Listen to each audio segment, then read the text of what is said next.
welcome to Talking Football, where we cover everything happening in the major European leagues. As always, Monday is our Premier League day, and here to discuss everything happening in England, I'm joined by our football analyst, Michael Friedman. So, is it time to say goodbye for Jose Mourinho? How far can Leicester go? And has Manchester United finally found the formula to score? All this and much more coming up. Let's get started.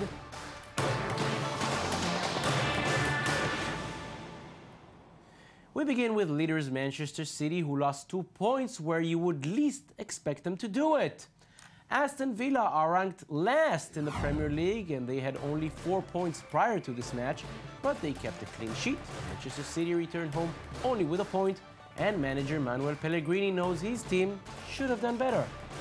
They didn't shot one at our goal. It's not easy when you try to attack and you have 60 meters, you are behind you free. But I think that first they couldn't create one chance. After that, we dominated the game. We are very unlucky in 3 or 4 clear options that we had. Michael, they recently had those 2 games where they won 6-1 and 5-1, but ever since they scored 2 goals in 3 matches, 2 goalless draws. It seems like this international break came just in time for Manuel Pellegrini. Yeah, I think the players are going to need to take the break. Obviously, the injuries is another issue. Their form is just starting to dip a little bit. They have not the offense that they were earlier in the season, scary, where they're just scoring plenty of goals. So right now, they're going to look at this break as a chance for players to recharge, get healthy, and ultimately have everybody ready for when they come back, because before Christmas break, things are going to need to be at the best. You speak about getting healthy. It's a bit unfair, even as deep as a team like Manchester City is. When you miss Aguero and Silva, and then Wilfred Bony gets injured very early in the game, I mean, how much can you go when you lose all those big strikers? Yeah, Wilfred Bony being another new injury for them it's just taking a pile to them. They have plenty of players, obviously, but with the newest injuries emerging, the striking force is the big question. What are they going to be able to do? Are they going to sign new players for the January window? That remains to be seen, because they are in trouble right now. They're not having the depth, but like we said, they have the international break. Those players might be able to get healthy in time in the next couple of weeks and be able to come back and be in form. And Aguero, of course, being a big shoulders for them to be able to push through. Manchester City's result meant that after ages, Arsenal had a chance to climb to first, but this is Arsenal we're talking about, so it did not happen yet. The Gunners were lucky to get away with a point from their North London derby. Tottenham, who were in a very good run of their own, took the lead through Harry Kane in the first half. Kieran Gibbs got the equalizer for the home side late in the game. Manager Arsene Wenger knows he should be quite happy with a point. When you're 1-0 down, it's a mixture of relief and regret. Because I think if we were really clinical, we would have won it in the last 15 minutes. Giroud had the chances to score. But if I try to be fair, I must say that the point is maybe a fair result. So they lost the chance, they're still second, but they're up there along with Manchester City. The question is, can they keep it up? Because let's remember, their squad is not as deep as that of Manchester City, and Christmas is not far, 3 games a week. Can they take it on? They would have liked to have been able to take this and use the opportunity of Manchester City drawing to step up and be the top of the Premier League. They've not been top of the Premier League for a very long century, time, pretty much. Exactly, and this is the consistency that we continually talk about. But right now, obviously, a London derby like this, drawing with Tottenham, they were able to be resilient, so it is promising. What they're doing right now is staying neck and neck with Manchester City, so ultimately they're doing what they need to do. They want to stay within 3 points of the leaders, and obviously if this is their chance of going far, they're going to need to win the big matches. And now a very interesting question regarding Arsenal. They will probably leave the Champions League after the group stage, as it seems that there's a very slim chance of them qualifying. Of course, they're sad about it, but maybe it's going to help them in the Premier League, which is something they've not won for ages. You know, when you don't have those big matches on Tuesday and Wednesday, it's much easier on the weekend. Well, it's not definite that they're going to be knocked out. They still have, Olympiacos that they're going to be playing them. They could manage to get through, but it is a challenge. They have shot themselves a bit in the foot right now.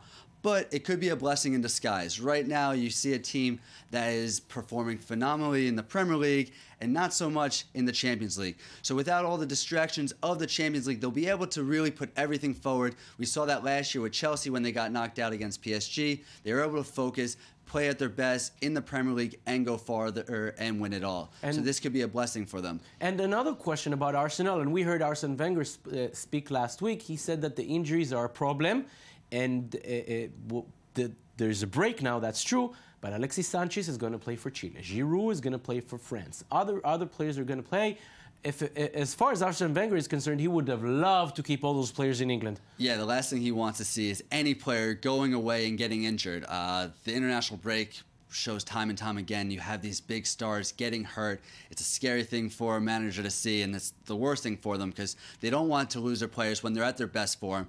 But ultimately, the players go, they're playing in their international friendlies or fixtures, and Arsene Wenger is going to pray that nothing happens to those players. Yeah, as he should.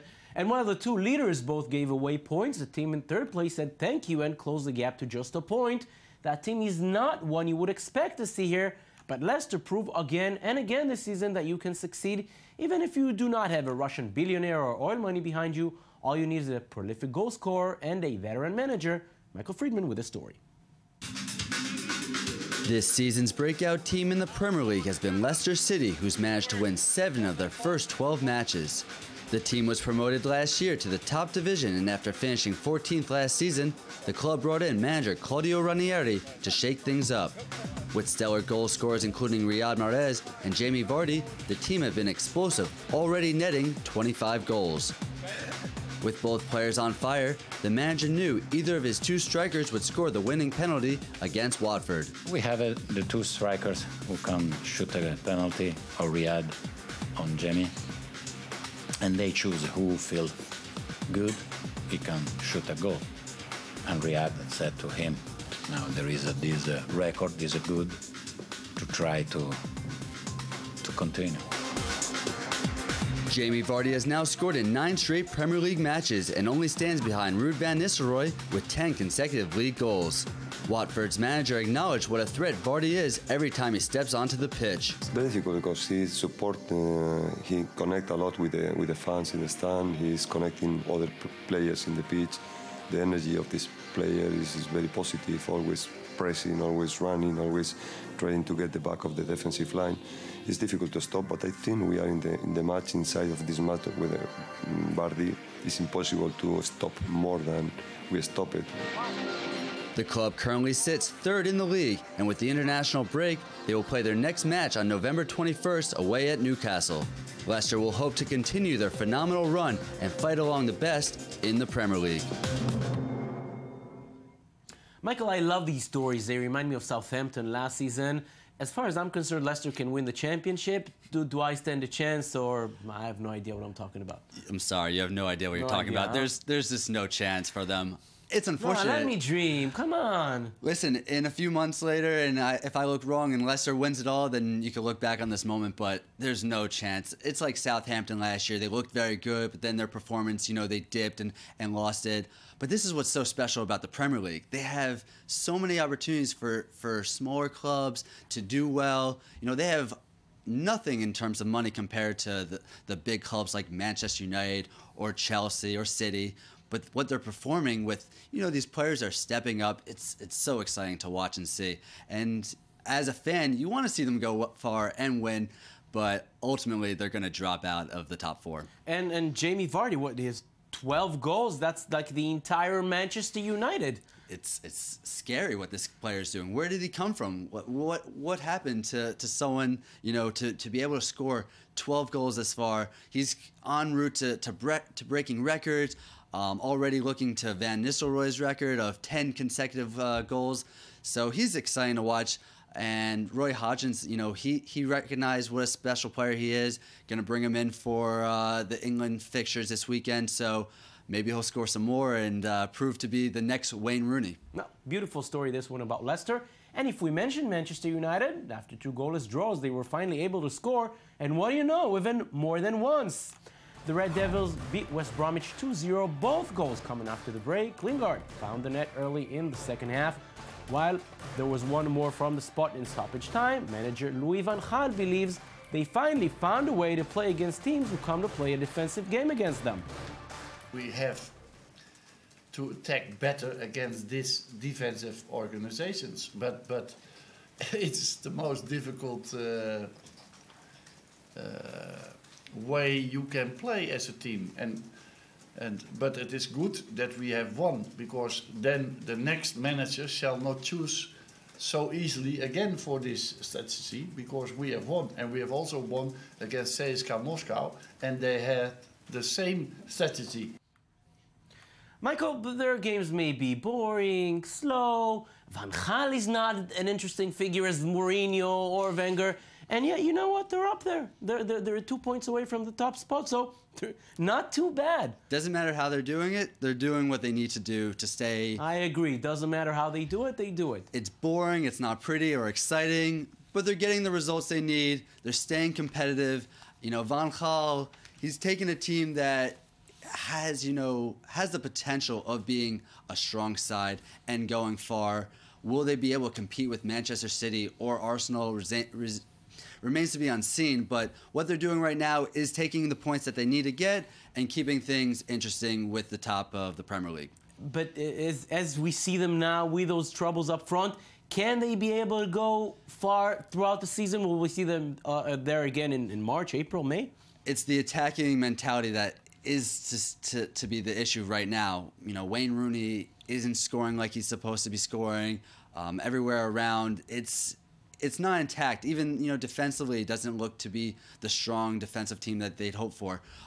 In May and June, will they be able to be there? It's hard to see. It's hard to see, although we'd love to see them scoring more goals. And this is what the top half of the Premier League looks like after 12 matches. Manchester City are still first with 26 points, same as Arsenal in second, but with a better goal difference.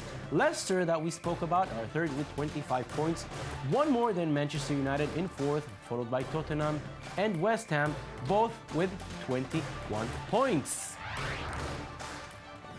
It's not by chance that you don't see Chelsea among the top 10. The champions are far closer to relegation than they are to the top. The Blues lose for the 7th time this season, this time to Stoke, and they're only 16th in the table with 11 points, just 3 more than Bournemouth, who is in relegation zone.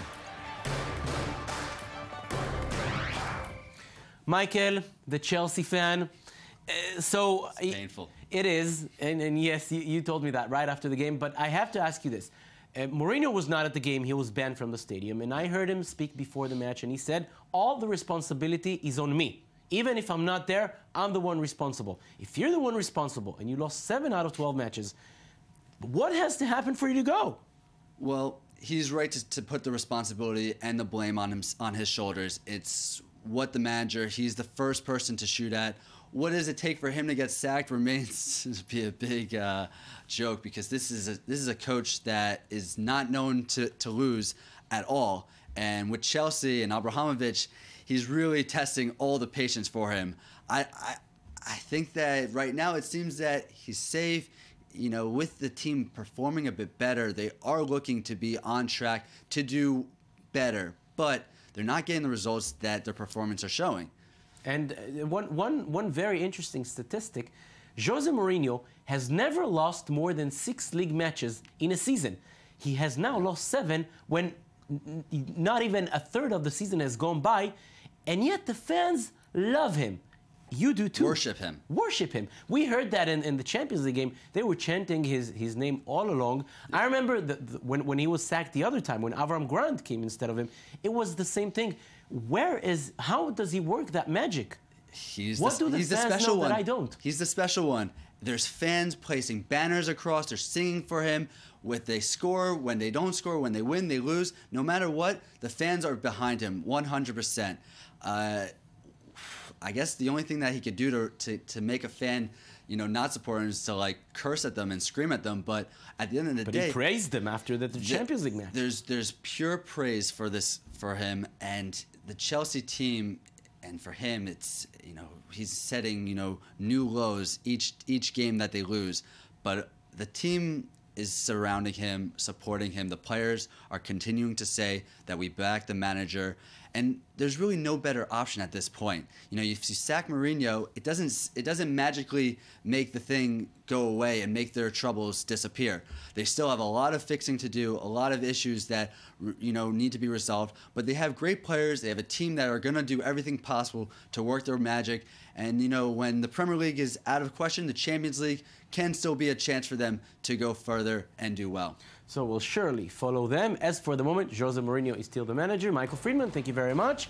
And that's it for the Monday show. Make sure to join us again tomorrow when we look at the action from Europe's other top leagues. Well then, thank you for watching and have a beautiful day.